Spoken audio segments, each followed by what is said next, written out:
more for you than anybody else has ever done for you.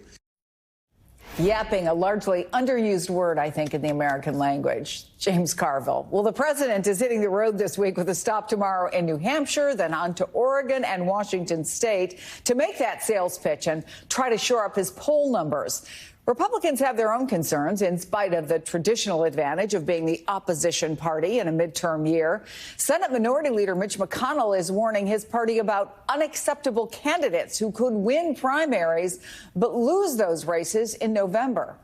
Back with us tonight, Michael Steele, former chairman of the Republican National Committee and former lieutenant governor of Maryland. Juanita Tolliver, a veteran political strategist and two progressive candidates and causes. Great to see you both. So, Juanita, in a New York Times op-ed today, Senator Elizabeth Warren implies that what James Carville told us last week might not be enough. She wrote this.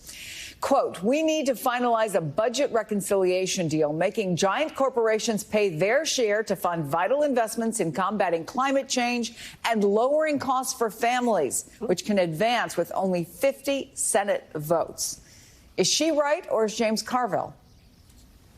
I think it's very easy to answer that question, Chris. Of course, Senator Warren is right. She is giving out a plan that is exponentially better than James Carville's just be grateful for what you got, even though you're still struggling approach. Senator Warren says we need one part blame Republicans for obstructing our agenda and two parts of Democrats doing every single thing they can in Congress and through executive action to make people's lives tangibly better. That was the one mandate of the Biden administration from the moment he assumed office, and is to make sure people know and feel that their lives are better under him than the last guy. And so Democrats need to do everything in their power to deliver on that, because as Senator Warren wrote, voters remember the promises Democrats made in 2020, and they're going to be looking for returns on this investment, all while they're experiencing higher prices for food, for gas, for housing. And so it's absolutely right that Democrats should do what they can in Congress, and Biden leverage his executive authority to make their lives better right now.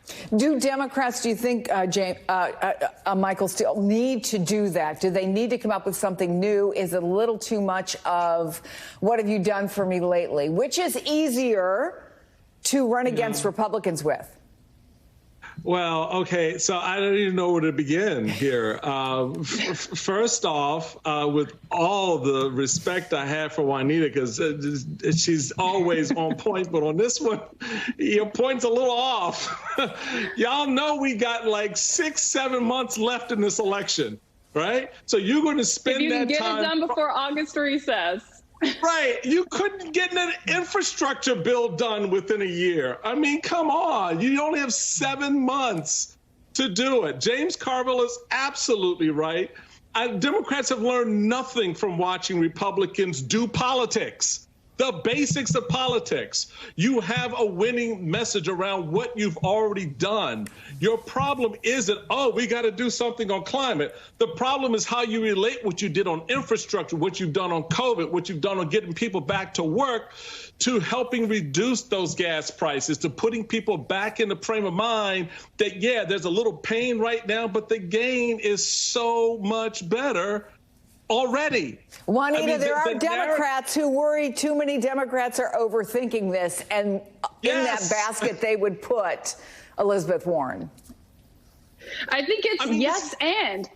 Talk about what Biden has done. Yes, talk about the impacts of the American Rescue Plan. That's still having an impact today. Talk about the infrastructure investments. Talk about that. But you also cannot ignore the context and reality that people are living in real time. Because when they hear, be grateful for what you got, they're going to stay at home. And so making an all-out concerted push, even if you're not successful, making that conservative push shows voters that you're fighting for them day in and day out, no matter what. And that's what they need to see.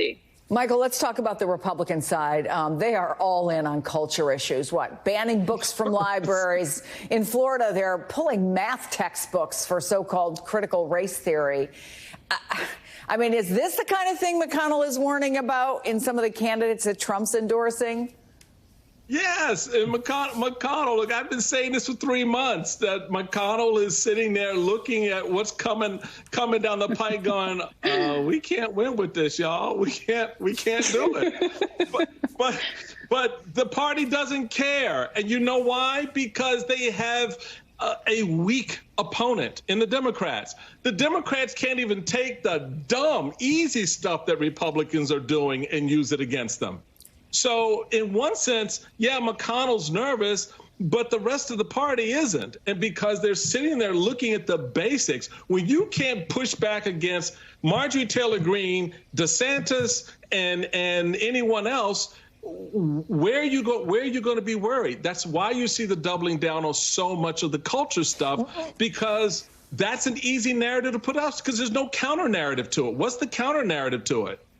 You know, the New York Times over the weekend, Juanita, ran a profile of the former president as a modern-day party boss. Here's how they say Trump is exerting his power. He has focused his efforts almost obsessively on installing unflinching loyalists in key battleground state posts, often in place of the very officials who thwarted his attempts to subvert the 2020 results. Simple translation, support the big lie or forget my endorsement. And is that something that Democrats should be using for their base to get them fired up about the midterms?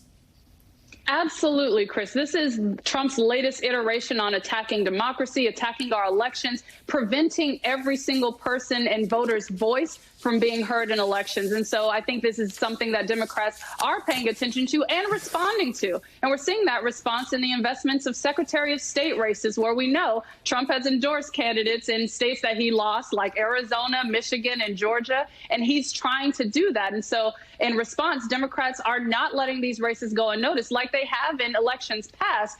But also we're seeing new investments, even in very, very local clerk positions and election administrators through groups like Run for Something and American Bridge that are making investments to recruit candidates, because Trump is going to continue this. He's going to try to rig elections by selecting the referees, the same way he tried to subvert the outcome in 2020. And so driving attention to this, emphasizing the impact that these elections and the midterms will have on our elections for the foreseeable future, it's critical for Democrats. It should be a part of their messaging.